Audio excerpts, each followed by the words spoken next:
ഇന്ന് നമുക്ക് തിരുവചനത്തിലേക്ക് പോകുന്നതിന് മുമ്പ് നമ്മുടെ പ്രിയപ്പെട്ടവരുടെയും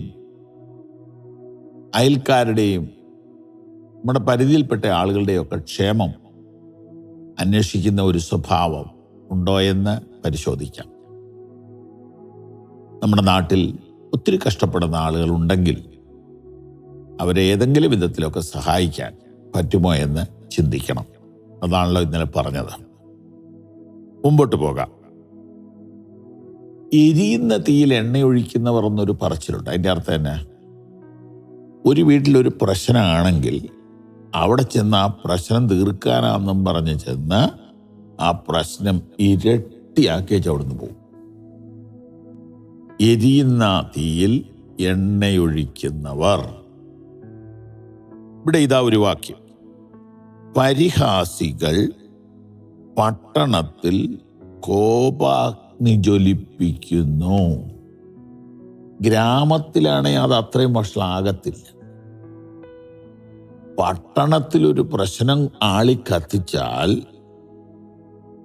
ആ കത്തിച്ചയാളോ അയാളെ പോലെ 100 പേരെ വിചാരിച്ചാൽ കെടുത്താൻ പറ്റിയല്ല.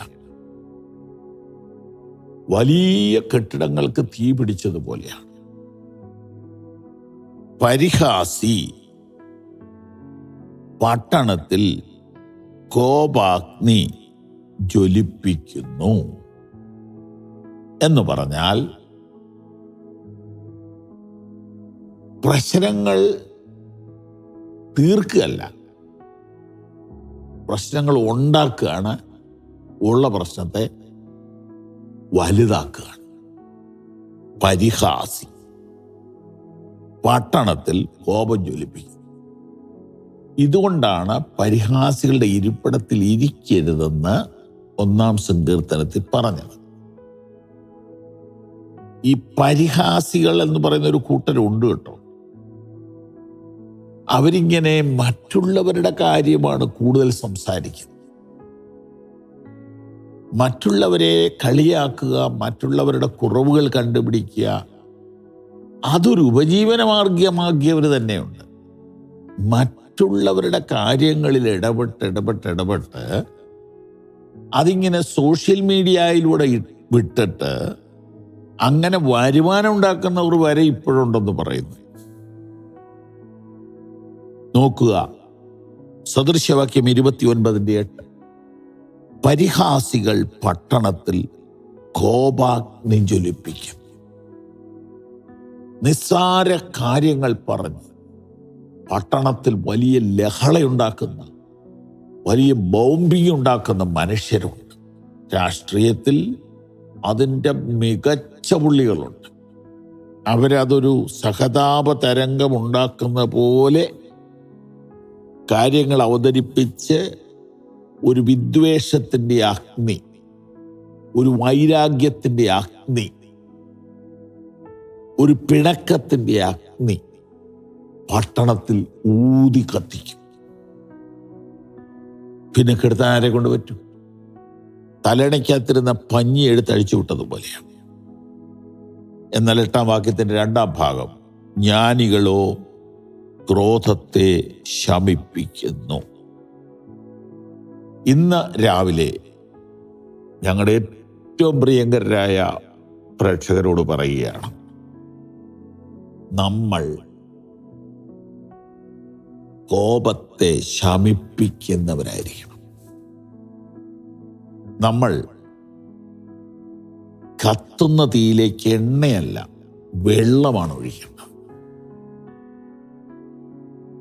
ഒരു വീടിനോ ഒരു പറമ്പിനോ തീ കത്തുമ്പോൾ അവിടേക്ക് കൊണ്ടുവന്ന് പെട്രോൾ ഒഴിച്ചാൽ, മണ്ണെണ്ണ ഒഴിച്ചാൽ എന്ത് സംഭവിക്കും? അതങ്ങ് പടർന്ന് കത്തും. പിന്നെ കൺട്രോൾ ചെയ്യാൻ പറ്റത്തില്ല. ആരെ കൊണ്ട് കൺട്രോൾ ചെയ്യാൻ പറ്റില്ല. നമ്മൾ ആരും അങ്ങനെ ആകുകയില്ലെന്ന് ഞാൻ വിശ്വസിക്കുന്നു. അങ്ങനെ ആകരുതെന്ന് സ്നേഹത്തോടെ ഓർപ്പിക്കും. നമ്മൾ വഴക്ക് ഉണ്ടാക്കുന്നവരല്ല, വഴക്ക് അവസാനിപ്പിക്കുന്നവരാണ്. ഇതിനെക്കുറിച്ച് കർത്താവ് സുവിശേഷങ്ങളിൽ പറയുന്നുണ്ട്, സമാധാനം ഉണ്ടാക്കുന്നവർ ഭാഗ്യവാന്മാർ.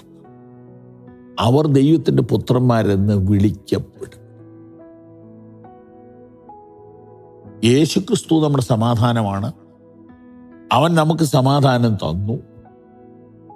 അവൻ നമുക്ക് വേണ്ടി സമാധാനം ഉണ്ടാക്കി. അതൊരു ആത്മീയ കാര്യം. എന്നാൽ നമ്മൾ നമ്മുടെ വീട്ടിലും നാട്ടിലും പള്ളിയിലും സമൂഹത്തിലും സമാധാനം ഉണ്ടാക്കുന്നവരായിരിക്കണം. ഇപ്പൊ തന്നെ പുരോഹിതനെ വിമർശിക്കുക, പാസ്റ്ററെ പറ്റി മോശമായിട്ട് സംസാരിക്കുക, സഭയിലെ ചില ആളുകളെ പറ്റി ചെറുതായിട്ട് ദൂഷണം പറയുക, ഇങ്ങനെ ഒന്ന് തീ കത്തിക്കാനായിട്ട് ഈ ആളുകൾ ശ്രമിക്കുമ്പോൾ വിവേകമുള്ള ഒരു വിശ്വാസി അതിനകത്തുണ്ടെങ്കിൽ അദ്ദേഹം എല്ലാവരോടും പേഴ്സണലായിട്ട് പറഞ്ഞ് ആ തീ കെടുത്തു. മനസ്സിലായല്ലോ? നമ്മൾ തീ കത്തിക്കുന്നവരല്ല, തീ കെടുത്തുന്നവരായിരിക്കട്ടെ. ഏത് തീയാണ്? സ്നേഹത്തിൻ്റെ തീയല്ല, പകയുടെ തീ. ആത്മനിറവിൻ്റെ തീയല്ല, പിണക്കത്തിൻ്റെ തീ. വചനത്തിൻ്റെ തീയല്ല, നാശത്തിൻ്റെ തീ. അത് കെടുത്തണം, മറ്റേത് കത്തിക്കണം. ദൈവം നമ്മെ അനുഗ്രഹിക്കട്ടെ.